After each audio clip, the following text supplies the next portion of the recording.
Okay. Thank you all. So I am Keen Simons, LAFCO Executive Officer. So I'm going to call this city's advisory committee meeting to order December 19th, 2024. We are recording and I believe going live as we speak. So we're going to do roll call and ask Erica to start us off with that. Good afternoon. If you could state your name and job title after I call your city. Carlsbad. Oscom as Deputy City Manager for Public Works. Chula Vista. Tiffany Allen, Assistant City Manager. Coronado. Tina Friend, City Manager. Del Mar is absent. El Cajon is absent. Encinitas is absent. Escondido. Sean McGlynn, City Manager. Imperial Beach. Tyler Foltz, City Manager. La Mesa is absent. Lemon Grove. Lydia Romero, City Manager. National City. Martin Reeder, Assistant Director of Community Development. Oceanside is absent. Poway is absent. San Diego. I'm here, Dion Akers, Senior Advisor for Government Affairs. It's the city. Thank you. San Marcos is absent. Santee. Marlene Best, City Manager. Solana Beach. Alyssa Muto, City Manager. Vista is absent. They're the quorum with 10 cities represented. Thank you, Erica. So I'm going to ask Chris Kate to lead us in the pledge. Stand, right hand over your hearts, and begin. I pledge allegiance to the flag of the United States of America and to the republic for which it stands, one nation, under God, indivisible, with liberty and justice for all. Thank you so much, Chris. And so before you is our agenda for our twice a year now check-in with the cities.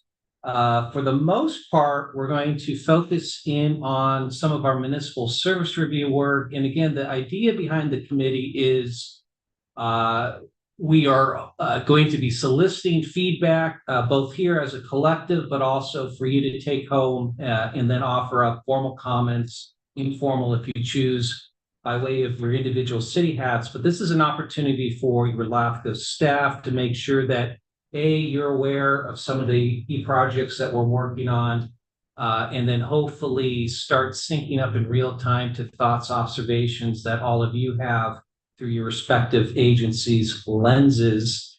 I do want to just take a moment because for the first time since I've been at San Diego LAFCO, which is now 7 years, we're finally fully staffed. So I am going to ask in order for our staff to briefly introduce themselves, their title, how many years you've been with LAFCO, and then also ask our two consistent intergovernmental affairs consultants to do the same so you all know who you are talking to today. Starting with Erica.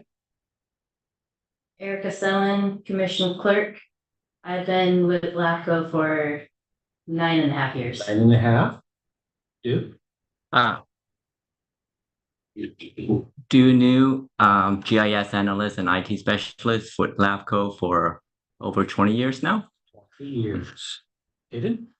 My name is Aiden Velasquez. I am the Communications Associate, and I've been with LAFCO for 3.5 months. 3.5 months.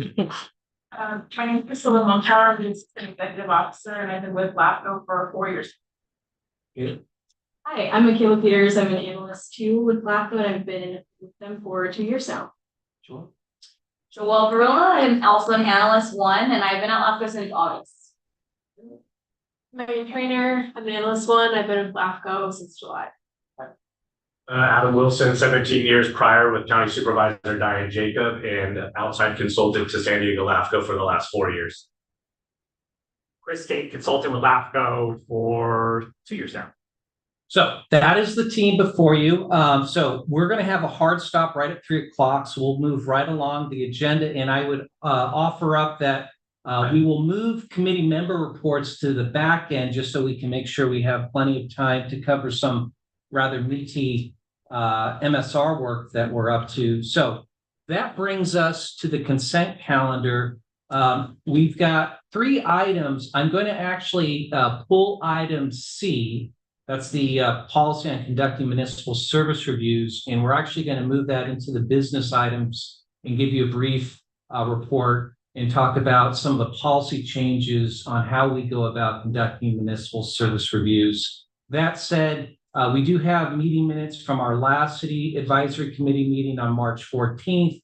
Erica has prepared summary minutes as well as a link to the video that's online. Keep in mind, we are looking for you to approve the minutes. Some of you may not have been there, but I'm sure you can nevertheless attest that Erica's done a good job summarizing the content of that meeting. And then item B is simply an update on the commission approved work plan projects for this year with statuses. And of course, we're actually going to talk about a few of them. So with that, would it be good if one of you would give me a motion to approve the consent calendar absent any questions from the group? One of you can. Move to approve. Thank you so much, Fiona. Second by? I'll second. Thank you, Lydia. All in favor with a yay? Go ahead. Yay. Any nays? Awesome. Thank you so much. So this is going to bring us to the first of a handful of discussion items, starting with the aforementioned item on conducting municipal service reviews and some policy changes. And I'm going to ask AEO Priscilla Mumpower to start us off. Thank you, Keen. Good afternoon, committee members. Priscilla Mumpower, Assistant Executive Officer on behalf of staff. As Keen mentioned, I'm going to be going over some policy changes and in particular amendments that have happened to our MSR policy governing how we conduct MSRs here in the San Diego region. So the topic was first brought forward as part of the process that we conducted with the Oceanside region. In particular, we received feedback on the lack of opportunity to review and comment on the draft report recommendations prior to us presenting to the commission. So at the commission's October meeting, they directed staff to amend the policy and in doing so improve transparency, effectiveness, and foster better public engagement. But before diving into the specific amendments, I did want to just touch on a little bit of context with respect to why we conduct municipal service reviews and the purposes that they serve. As the committee may already know, CKH directs staff or LAFCOs to prepare municipal service reviews for each agency every 5 years, and they serve as an independent evaluation on the availability, demand, and performance of an agency's core municipal service functions and relative to community needs, but with 4 outcomes in mind, instead of 3, as it says on that screen. But the first being that it serves as an informational resource to the general public. It also helps guide LAFCO's associated tasks to update all cities and special district spheres of influence every 5 years. It also helps inform LAFCO's decision-making with respect to any jurisdictional changes that come forward to the commission. And lastly, authorize, if warranted, any action by LAFCO to initiate its own proposals, but specific to either forming, consolidating, and or dissolving special districts. So with this context in mind, and again, in response to the commission's desire to align these outcomes with a more transparent process, there were 4 key amendments that were approved in November, as shown up on the screen, and I'll now briefly review each. So the first amendment that was approved was the addition of the rolling feature of the 5-year study schedule, and this is just to implement within the policy something that is already in practice. So the existing approach is calendaring municipal service reviews every 5 years. The first 2 years telegraph what we will be putting on the work plan, and then the following 3 years simply telegraph what we anticipate will be added to the work plan. The second amendment was in response to one of our commissioners' suggestions, which was to make explicit that there is an intentional use of performance metrics when we perform municipal service reviews. And the categories are up on your screen, and there's an appendix that is now adhered to the policy that dives into a little bit on us focusing in on demographics, service delivery, resource utilization, cost effectiveness, among the others on the screen. The third amendment formalizes the practice of providing subject agencies with advanced drafts of MSRs prior to presenting them to the commission. However, the amendment now requires staff to provide a 60-day review and comment period for an agency to also review that draft report with recommendations, importantly, for them to then forward those comments over to staff, and then staff forwarding over the draft report with any comments from the agency as part of a first public hearing. Lastly, the Fourth Amendment also simply formalizes its existing practice of presenting municipal service reviews at a voluntarily noticed public hearing. Although statute does not mandate that hearings take part of the MSR process, it reflects our commitment to enhancing transparency while also fostering public engagement. So in looking at these four amendments, the committee may be wondering how this really is tangible and how this will impact the process moving forward. And so as shown on the screen, this is a typical timeline for an MSR.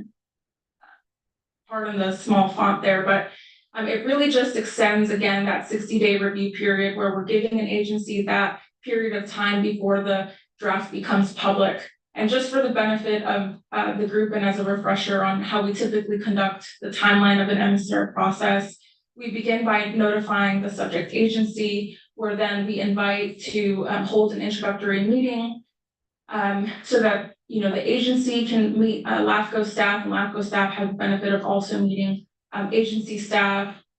We then dive into a data gathering phase before then proceeding with drafting an administrative draft, which will now again include a draft that will be forwarded to the subject agency with those draft recommendations for a review and comment period. We would then take that feedback and proceed with a first draft to the commission, and that's the first point where it becomes public. We would then, with the commission's blessing, proceed forward with initiating a 45-day public review and comment period before then finalizing for a final draft to come forward to the commission at a public hearing. So another question that we receive often as part of this process is what happens after this timeline, and in particular, what are the tangibles that come after an MSR? And so given that we are going over a policy refresher, I thought it benefit to also go over some outcomes that come from an MSR. So again, one, it's for staff to proceed forward with informing sphere updates and jurisdictional changes, but also there are those recommendations within a report that prompts discussions and sometimes actions by either the commission or subject agencies. So let me just provide a few examples of how this happens, with the premise that the intent behind the recommendations is for it to capture staff's assessment of the commission's growth management objectives, orderly growth, and alignment with the legislative intent on evaluating a government's structures, service provider efficiencies, and then opportunities for greater community engagement or coordination. So I'm going to proceed with giving 3 examples, and I'll start with this first example from 2021, where we had a prepared a municipal service review on the Ramona Municipal Water District, which was aimed at, the recommendation itself was aimed at improving service delivery. And in particular, it said that the Ramona Municipal Water District could, take two options to improve fire protection and emergency medical services. Either proceed with adopting response time standards and developing a vegetation management plan, or they could also consider transferring fire protection and emergency medical over to the San Diego County Fire Protection District's greater economies of scale. And so this recommendation in particular, the outcome from that was the Ramona Municipal Water District proceeding forward and initiating by a resolution to proceed forward with that recommendation and legally transfer that fire protection and emergency medical service over to the San Diego County Fire Protection District. And the commission considered this at a public hearing and approved it conditionally on June 6, 2022. So again, this example is simply a recommendation by staff for the agency to take a look at this topic. And the outcome of that was the agency deciding to proceed forward with initiating a reorganization. This next example is a recommendation that was aimed at gaining a better understanding. So staff prepared an addendum on the Escondido region in 2022, and ultimately it led to commission action. But the recommendation was focused on San Diego LAFCO. So staff's recommendation was for the commission to consider directing staff to prepare an informational report so that staff could have a better understanding of how the 3 regional entities in the county can cooperate or coordinate. And so the 3 entities in question being San Diego LAFCO, SANDAG, which you'll hear about that MSR shortly, and then the County of San Diego. So the outcome of that was the commission directing staff to add a white paper onto the work plan. And then ultimately from that work plan project of the Regional Growth Management Report prepared by Bill Bolton, the commission deciding to add an MSR studying SANDAG and prioritizing it as number 2 in our work. The last example that I'll leave you with is a recommendation that was aimed at acknowledging regional conditions and in particular responding to community feedback. So the most recently this year, we prepared an MSR on the Oceanside region looking at 3 entities: City of Oceanside, Oceanside Small Craft Harbor District, and Morro Hills Community Services District. Within the report, we had a conclusion, number 7, which recognized again, responding to community feedback, that there was unease within the Oceanside Small Craft Harbor District. And so that led staff to recommending 4 different recommendations and aimed at, again, responding to them. And in particular, we said Oceanside Small Craft Harbor District can begin discussions on how they begin to distinguish themselves as a standalone government entity from the city of Oceanside. And perhaps that's through an MOU, perhaps that's through really recognizing the different responsibilities between the 2 entities, and in particular, recommendation number 11 to determine the responsibility for patrol and rescue. We're also recognizing that there would be another option for this special district, which would be to reorganize into a community services district. But again, LAFCO recognizing that we don't have enough information to recommend that. So perhaps the next step would be a future governance study. So the outcome isn't laid out just yet, right? The recommendations, the outcome of the recommendations are to be determined, but again, just an example to serve as, you know, how an MSR can result in a lot of changes to governance or otherwise.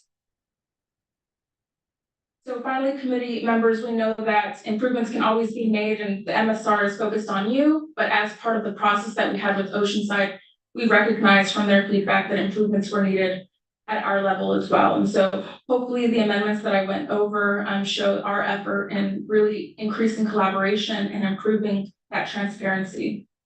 So thank you. I'll leave you with that and I'll defer to Keith. Thank you, Priscilla. So again, the idea, and I think these are great examples, is one, it's a work in progress, our MSR experience, and the feedback that this advisory committee gives us, the feedback that our special districts advisory committee provides us, as well as individual agencies who go through the process, will help further refine the process going forward. I think the examples that Priscilla gave highlight that, you know, staff and the commission don't make recommendations just to make them. There's some thinking behind them, and typically what we try to do is when we identify an issue of substance that seems to be fundamental to either a governance or a boundary jurisdictional issue, what we typically do is rather than take immediate action as we could in some cases, we just use it as a telegraphing tool. And we offer it up to the agency, to the community, what say you? And then those examples, we got some tangible outcomes.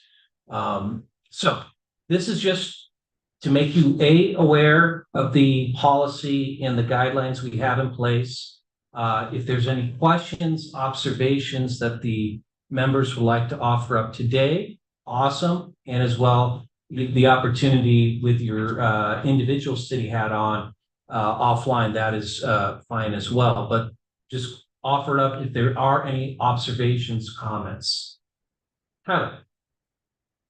Yeah, I'd say first and foremost, collaboration is key when any type of analysis is done.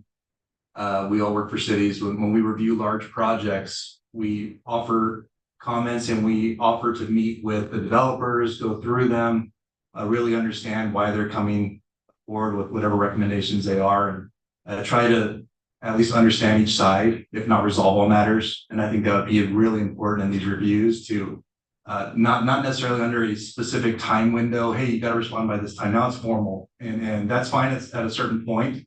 But if there's key issues early on, I think this collaboration and meeting together to understand it would be really, really important for both sides because we're all working together. We're all collaborative. And I think that would really help with the relationship between LAFCO, the communities, and the public as well. Awesome. Thank you, sir. Any other comments, observations? Yeah, Melissa. Yes, and thank you for sending this and being responsive to, I think, what was a lot of feedback that was coming out in the last MSR. I know that the collaboration will really help to not only improve the process, but communicate that back to the elected officials and the constituents. One of the things that I had noted, and I wanted to see if you would give us more information, because I don't really see how it fits in with the appendix for the policy itself, is the addition of the recommendations for SB 9 consideration and building out population projections. I understand correctly, I'm looking at your metrics. You're using existing data projected by SANDAG or other the ACS, et cetera.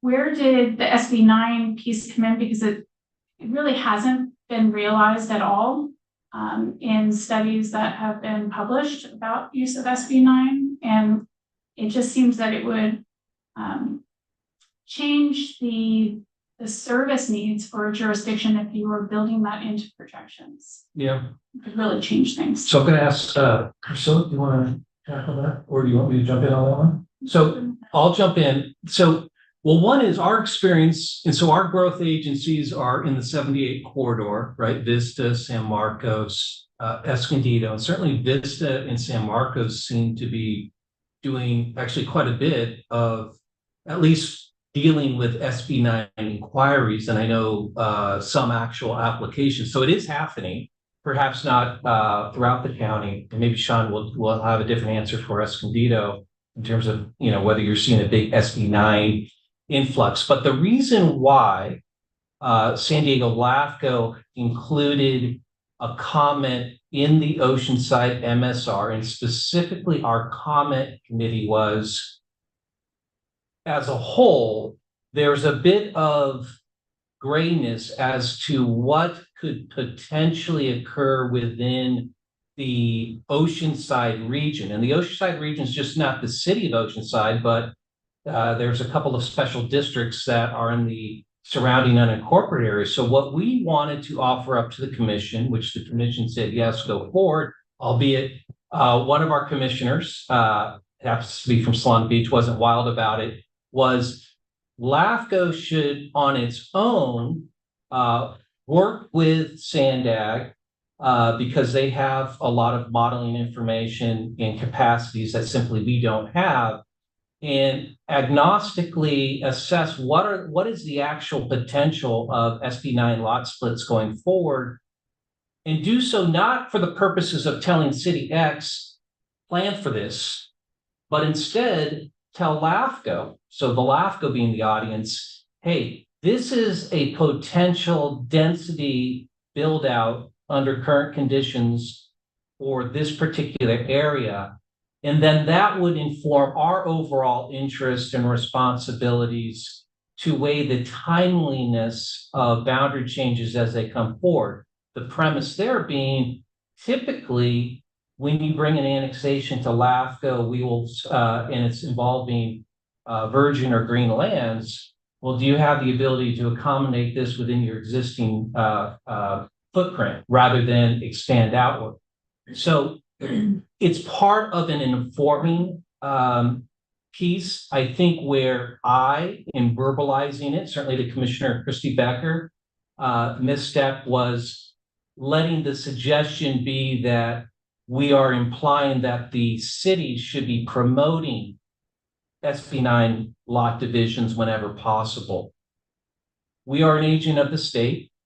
For better or for worse, the state has said they are in the business of promoting SB9 lot divisions. So the commission views it as its responsibility to at least understand, well, what does that mean locally?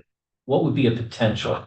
So that's the reason. I see Sean wants to jump in too.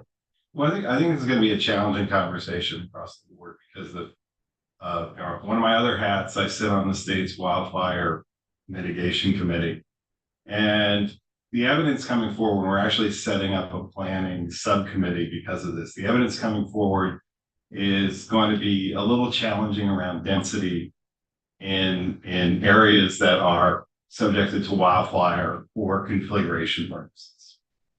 And so I would just say it's a little off topic, but I think it actually plays into this conversation about applying some of these statewide definitions in this process. It's going to be really complicated. It's only going to get more complicated as these conversations mature, because the same thing is going to happen with ADU placement.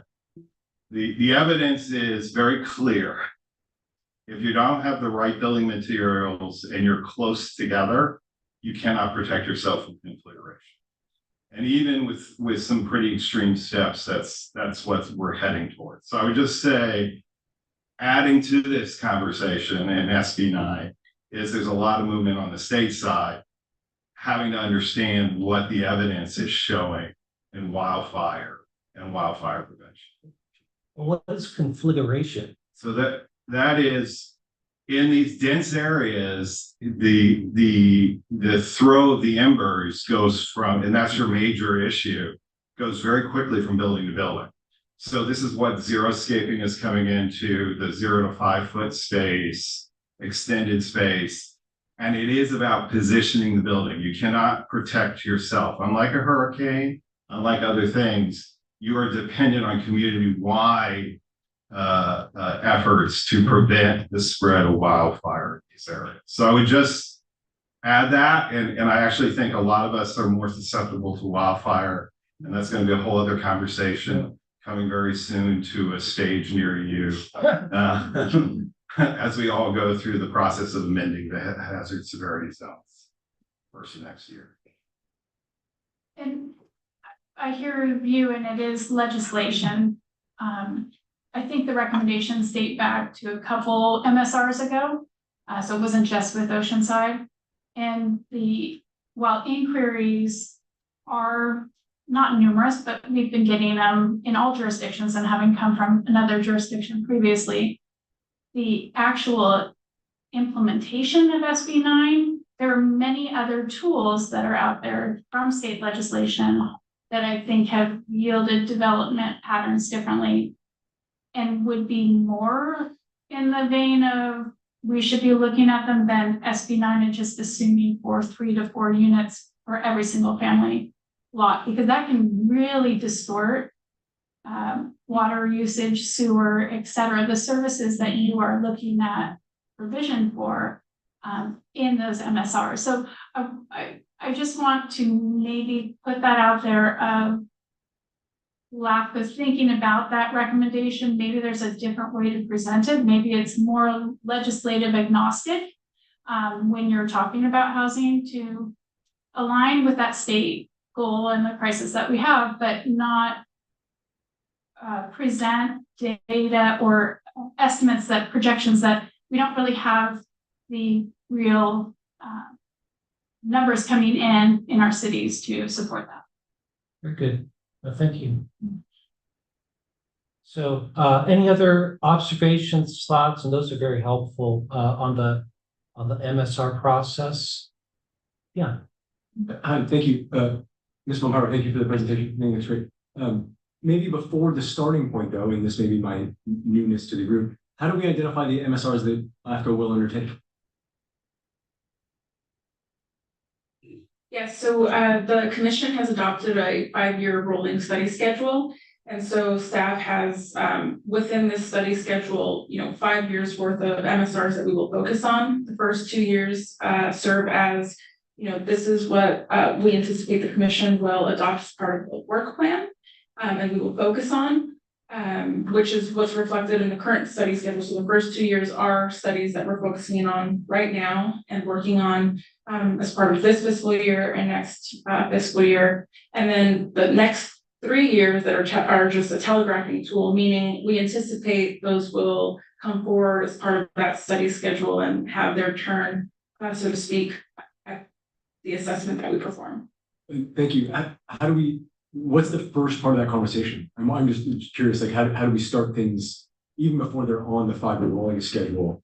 Is it, I would imagine it's a combination of commissioner comment and observations from LAFCO and public requests. Yeah, I think it is rightly noted. It is a combination of things. And for example, a few of the studies that are on our schedule right now are really on there because of commission priorities and them directing us to proceed forward with an MSR on healthcare districts and saying this is a priority right now in the region, as well as the SANDAG MSR, as well as the MSR on the County Water Authority. But I'll also defer Keen on perhaps. I think you're right. I think the reason why it started North County is that's where most of our action is. And so the idea starting with east far back country was where we started this current cycle from. Then we went to Ramona, Poway, Escondido, and we're making our way down to 78. We'll be making our way to you, Dion, eventually as we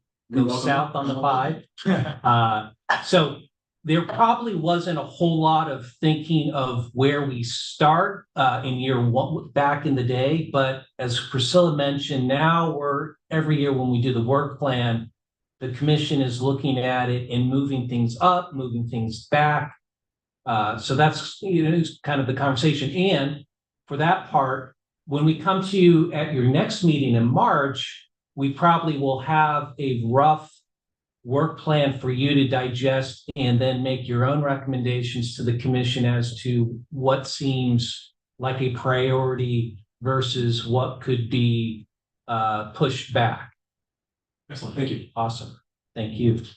So seeing no more questions, and thank you, Priscilla, let us move on to agenda item number 5A, and this will be a quick one, but nevertheless an important one. Great.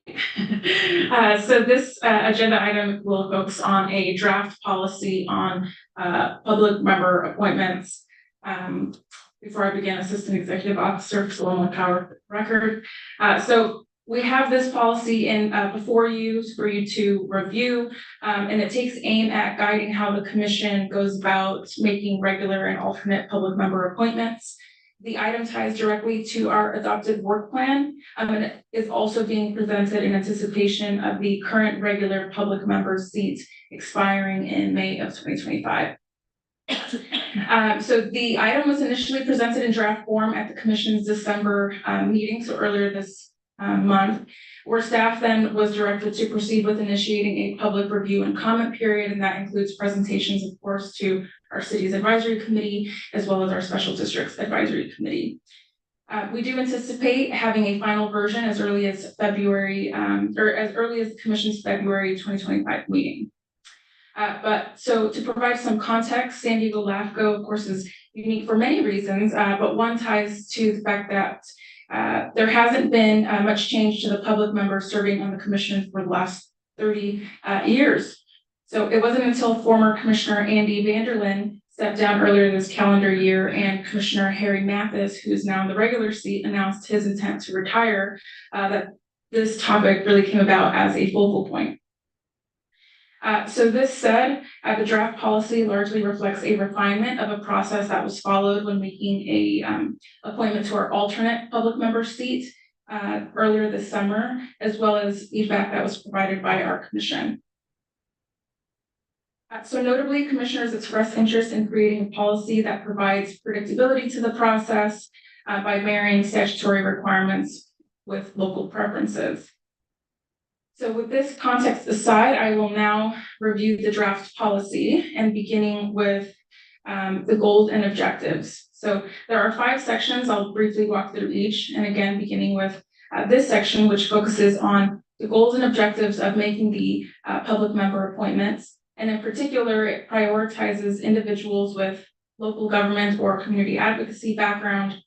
It also commits the commission to considering geographic or other lived diversities to advance balanced decision-making.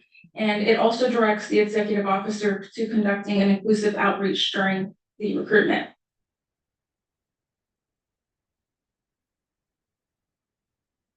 Next, the policy addresses statutory requirements for appointment eligibility. It clarifies that candidates must be a resident of San Diego County, may not be local government officers or employees, and it also clarifies the eligibility of elected officials within county planning groups and appointees to local government commissions, committees, and similar bodies. And you'll notice on that last bullet point, I do have a strikeout, and that is directly from the commission, stating that they do prefer to leave that out. They don't see an issue with members participating if they make land use decisions. And this was feedback from Commissioner Anderson. The third section is short and sweet and simply addresses appointment terms in line with statutory provisions. And in particular outlines that public members on LAFCO serve 4-year terms with no local term limits. They begin on the first Monday of May in the year appointed, and any midterm vacancies would be filled with an appointee assuming an unexpired term. The fourth section outlines the process for full term appointments. And here we're giving the commission 2 choices. So either proceed forward with an open recruitment process or proceed with an expedited reappointment of the incumbent. So if an open recruitment is chosen, LAFCO staff would proceed with advertising the vacancy with a 30-day application period. The executive committee, which would be made up of the chair, vice chair, and immediate past chair, would then lead a process and nominate at least 2 applicants for the full commission to consider. We would also allow for the full commission to be provided a full list of candidates to then choose to nominate a candidate. And alternatively, if the commission opts for an expedited reappointment of the incumbent, then it would simply return to the commission for final action after legal notice is provided. But irrespective of the procedure chosen, a successful appointment would require both a majority vote and at least 1 vote from each of the 4 membership categories on the commission. So this would include the counties, the cities less San Diego, the city of San Diego, and the special districts. So important to note that in the event no candidate receives both a majority and an affirmative vote from each of the membership categories, the commission would then conduct a runoff vote of the top 2 candidates. If no consensus is still reached, the chair would then either continue consideration to a future meeting or provide direction to restart the recruitment process. Finally, the policy includes provisions for midterm vacancies. So if a vacancy arises in the regular public member position, the commission can either fill the unexpired term by directly appointing an alternate after legal notice is provided, or proceed with an open recruitment following the same procedures that I outlined before. So to conclude, we believe this draft policy refines commission's existing practices while also taking in commissioner feedback. So today, staff is simply requesting that the committee review and discuss and provide any recommendations that we can then forward on or incorporate in proceeding with a final version for commission action as early as February 2025. So with that, I will stop there and turn it back to Keith. Thank you, Priscilla. So again, this is our disclosure to all of you on behalf of the 18 cities that you are aware that we're doing a policy update, and it will likely go into effect as early as April, when the commission considers appointing a new public member. And as you can imagine, and by intent, the public member on controversial issues is typically the swing vote. So it's an important position nonetheless. So opportunity for the committee to offer up comments, recommendations, and or certainly, again, as you go home to your home agencies, if you want to put on your individual city hat, you can do that as well. But I'll start with Lydia. Just a really quick question. Why did the commission, when they were giving suggestions on this policy, didn't implement term limits? Ooh, interesting. Do we even talk about term limits? So it wasn't even on their mind, and partially because Harry Mathis, the now public member, has been on there for 1992 at least. In consideration, this is a public member, and it could be a public member that represents perhaps the North region, but not necessarily the East or South region. It would be nice if there would be term limits on the public member. Okay. So there would be a variety of choice and change amongst the various regions. Okay. Because often we agree, but sometimes we don't. Thoughts on term limits? Would the committee be interested in making that as a recommendation? Or we have a second here. All right. Paz is nodding her head. All right. So, Marlene. So I would have to say that most of the agencies, many of the agencies that we all work for in the last 2 election cycles have established term limits. Okay. That's moving forward. It's far more popular, far more prominent now than it was in 1992. So it's probably something that should be looked at. May not gain support, but I think it is relative to staying with the times and looking at what the future might bring. Okay. Seeing affirmative nods. So let's make this official. So all those in favor of the motion by Lydia, second by Tyler, to recommend that term limits be established, may I ask a question of the motion? Would there be a particular number to that term limit? I would like the commission, and because you all deal with things, and I don't know if the LAFCO board meets monthly or quarterly. I think that really is dependent on input from LAFCO staff and the LAFCO commission, and whether an 8-year term, so 2 full 4-year terms, or 12 years, which is 3 full years would be beneficial, because understanding that the public member is coming in with very little knowledge, it takes a while to kind of get your sea legs and understand the process. So recommendation for term limit as the commission sees practical, and I think Tyler's nodding head. Okay, so we're going to go ahead, and all those in favor of the motion signal now by saying yes. Yes. Any no's? Although no, No. I just don't know enough about the issue. I don't know if there's a problem. I don't know if we have a lot of demand for these seats or not. We talked about the continuity, so I just don't know enough. Okay. Yes. So very good. 9-1. Thank you. All right. So let us move on. And we have a hard stop at 3 o'clock. And I'm sorry, I have to depart at 2:40. 2:45. If I'm So the quorum. provocative stuff involving Coronado. Let's get to 2:45. All right. So we're going to now get an update from Chris Kate on where we are on our highest of highest priorities, or one of them, our service review on the water authority. Good afternoon, Chris Kate, consultant for LAFCO. Talk about our MSR of wholesale water agencies, Metropolitan Water District, and the San Diego County Water Authority.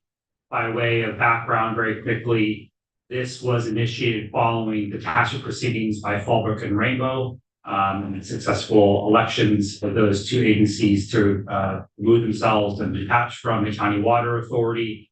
The commission saw fit that be a priority to begin the process of conducting an MSR of both of the wholesale agencies that service San Diego County, Metropolitan Water District, and the County Water Authority. we went out to both the Water Authority Board of Directors and the Metropolitan Board of Directors to provide, to let them know that we were going to be conducting this MSR. We sent invitations to all of the member agencies of the Water Authority to provide a briefing at a public hearing to talk about what would be considered an MSR and seek input and feedback.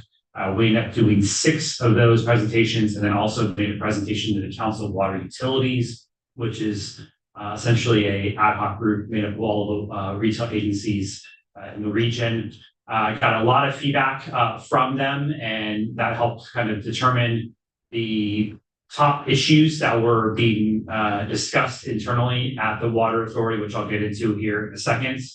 While that was all going on and those presentations were being scheduled and made, we began the process of making data requests to the Water Authority and Metropolitan for 15 years of information. We originally started with 10, but after discussions with our other consultant who is helping with this, Dr. Michael Hanneman, who was involved in the detachment analysis, he felt it was necessary to tell a more fulfilling story to look at 15 years of information. So we did so. We started doing the background, doing the demographics, developing our analysis of the financial settings of each of those 2 agencies. And we also thought it was best to develop an ad hoc work group made up of representatives of the member agencies, and also include the Water Authority and Metropolitan in those discussions as well too. And I'll get a little bit about the why here in a second.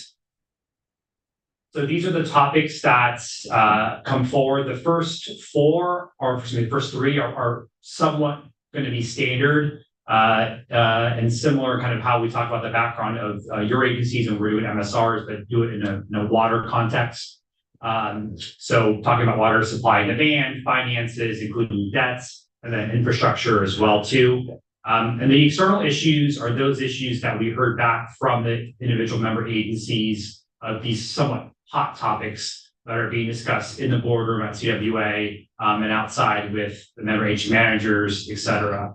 The big ones that, and this is in no priority order whatsoever, but the big ones that seem to come forward a lot are the issues surrounding governance, issues surrounding water demand, particularly with local agencies starting to roll off of purchasing water from County Water Authority as they begin their own recycled water projects, water affordability, agriculture, and then also a conversation has recently sprung forward talking about moving to fixed revenues at the Water Authority as opposed to relying on demand to help offset the cost to run the system at the County Water Authority. So these are some of the issues that what we would like to do is eventually start drafting our analysis on these issues and then bring them forward for feedback from the ad hoc work group to hear their perspective. I don't think everyone's going to be aligned in their discussions about this, whether they're issues about governance, i.e. related votes at County Water Authority, and or how do you fund fixed costs with roll-off coming online, and as these water projects begin to come online in various agencies. So these are the things that are being talked about. They're the meaty issues, they're the hard conversations, and this is where I think LAFCO shines in talking about these issues and coming from a neutral standpoint. Talking about the work group, these are the member agencies who are sitting on the work group. We have reps from all of these folks who have met a couple of times now.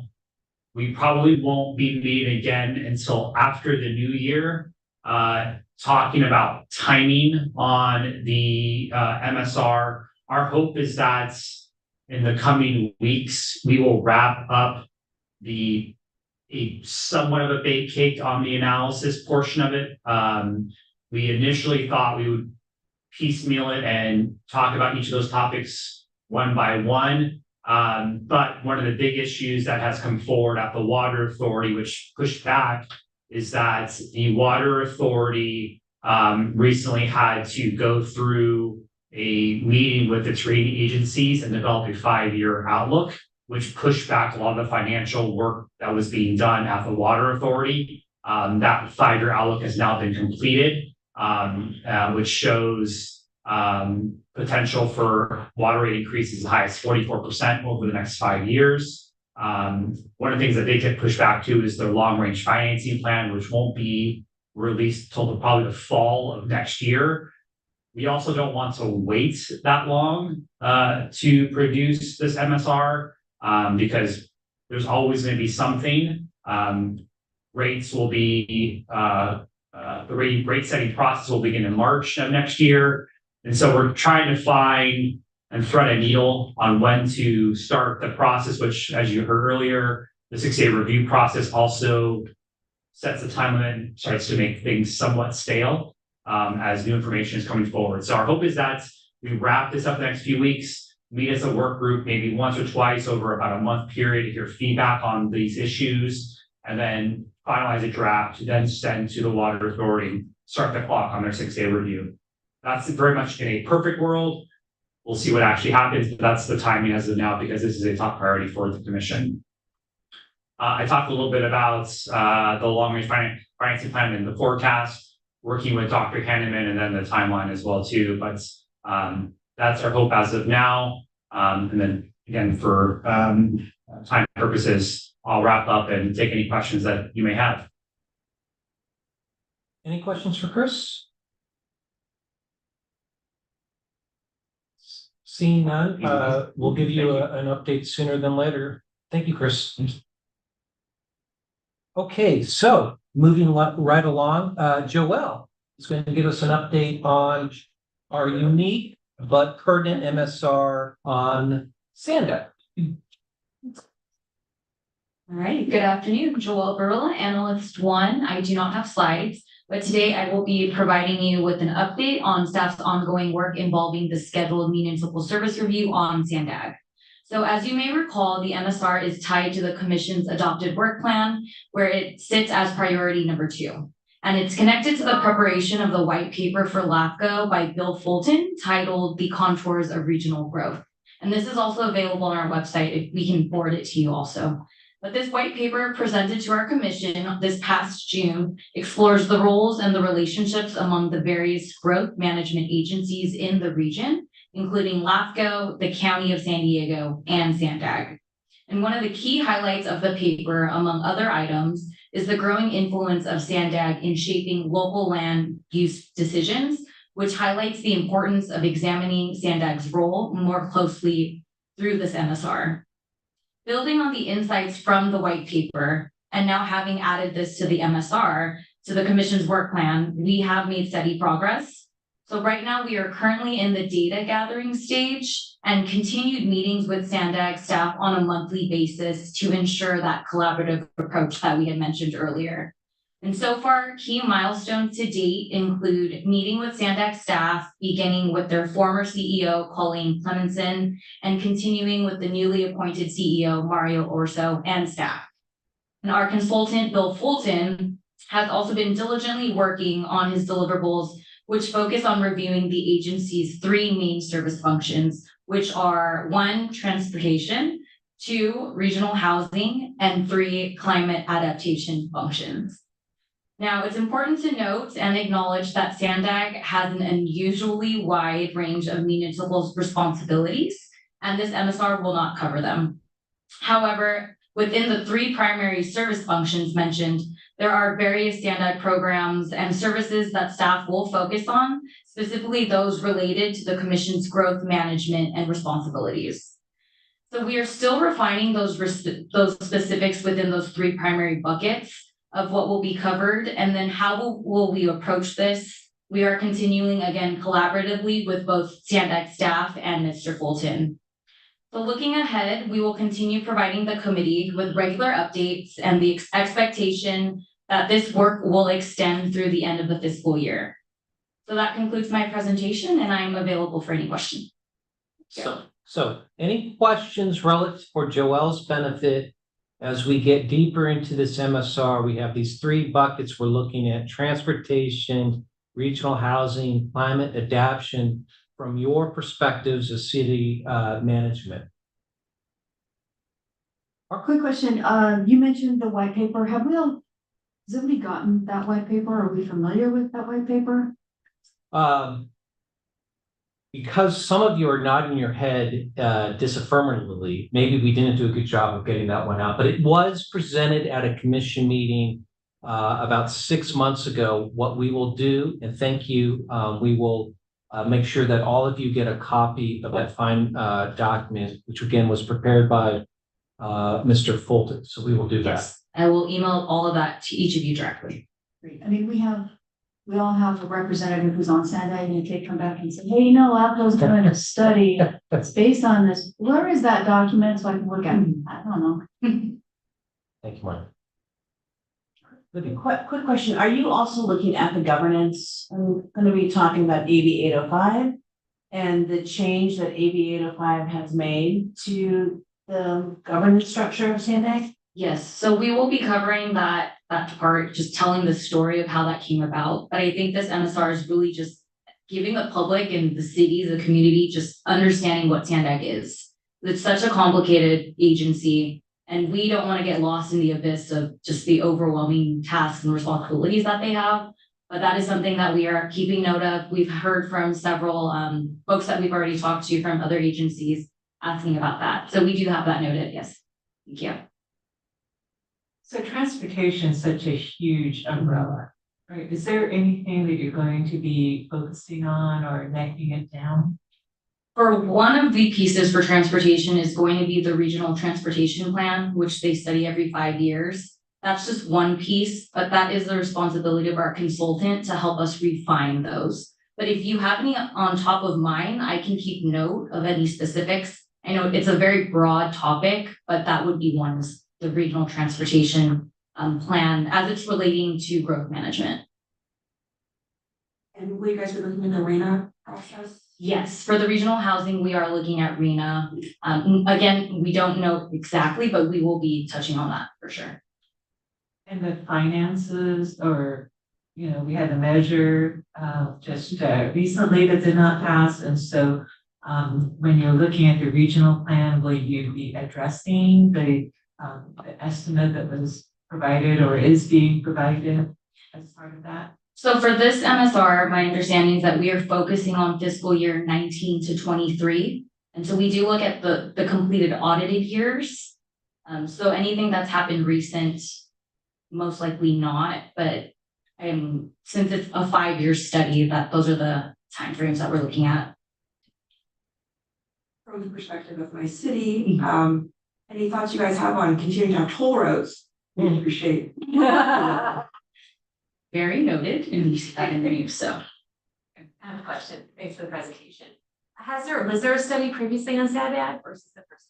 This is the first one. Okay, that's what I thought. Yes. I was like, I don't think I'd seen that. Okay, and then something you said I thought was very intriguing. You said something not within the scope, if I heard it right, was the vast municipal services. Did I hear that right? No, I was speaking on just not getting lost in the vastness that SANDAG has, because they cover a lot, criminal justice and all of that. But okay, so will there be maybe a relative comparison of other regional planning groups? And that'd be interesting for me to know the history. Why did SANDAG decide to strike out in all these different areas? Was that a statutory or was that just a self-creation? I think that'd be very interesting. Thank you.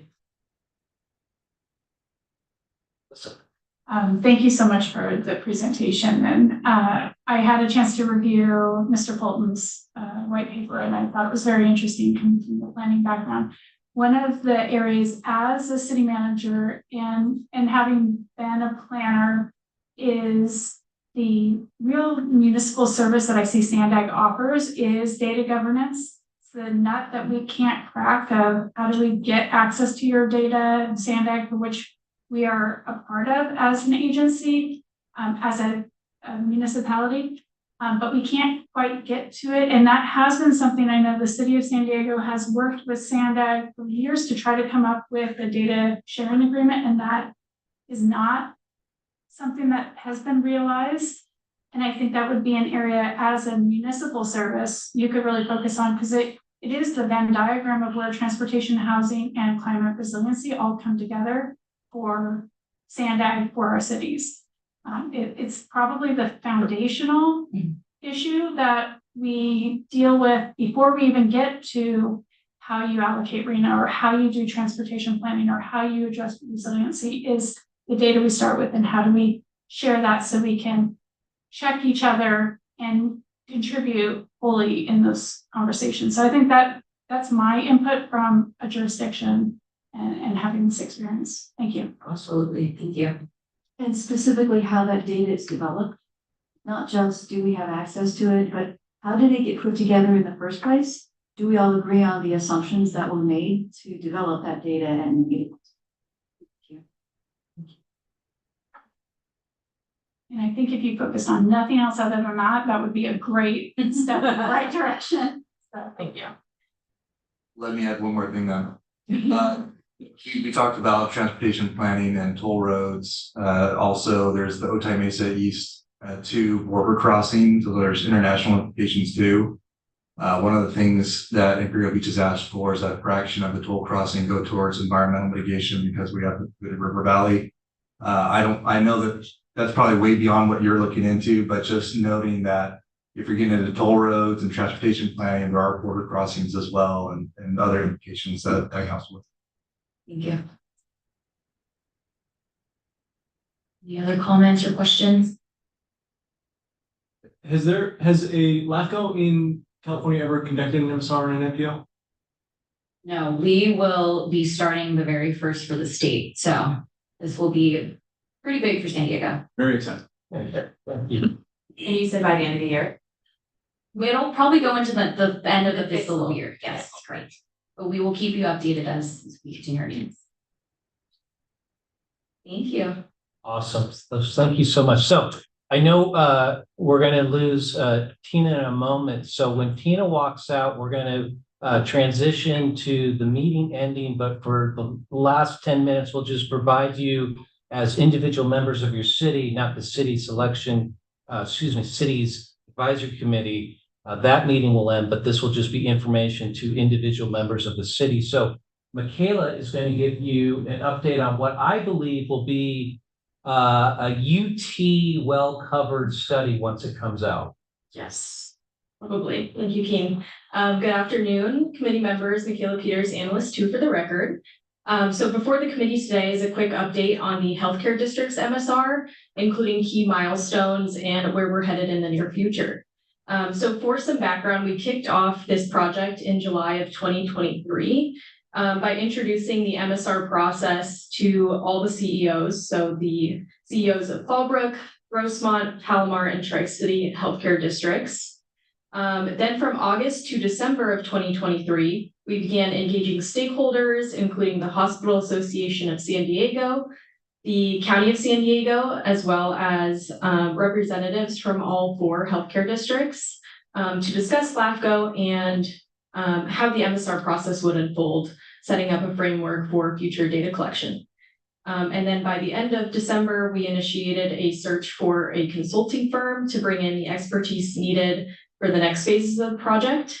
And at the beginning of this year, we met with 2 prominent consulting firms and refined our strategy into a 2-phased approach. Part 1, a macro analysis of the districts, and part 2, a micro analysis to dig into the finer details. So ultimately, by June, we finalized the scope of work and formalized our agreement with our consultant for this MSR, Progressive Healthcare. And Progressive quickly hit the ground running by leading kickoff meetings with each district for data collection on key services, as well as visited each district in person last month with a goal to hand in their finalized draft by the end of this year.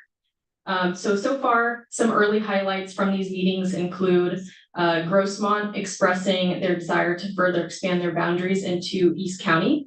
Some discussions about the financial status of each district, as well as possible partnerships and consolidations. And like all MSRs, the short-term and long-term outlook for each district. And then in the meantime, staff has begun to cover the non-technical sections of the MSR, while the consultants' findings will certainly help help guide the remainder of the analysis. Overall, we're making great progress, and we hope to maintain an open and collaborative process with each district, and aim to have a first draft available to the commission as early as June of 2025.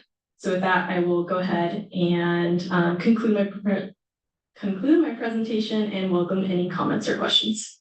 Awesome. Any questions for Michaela?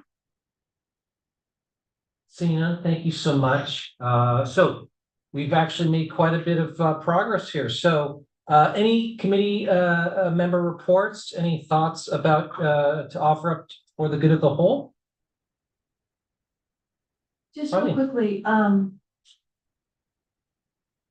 the analysis that you're gonna be working on related to the water districts, I didn't raise it when your staff person was there, but having worked very closely with several different water districts, that the old phrase that whiskey's for drinking and water's for fighting is absolutely true.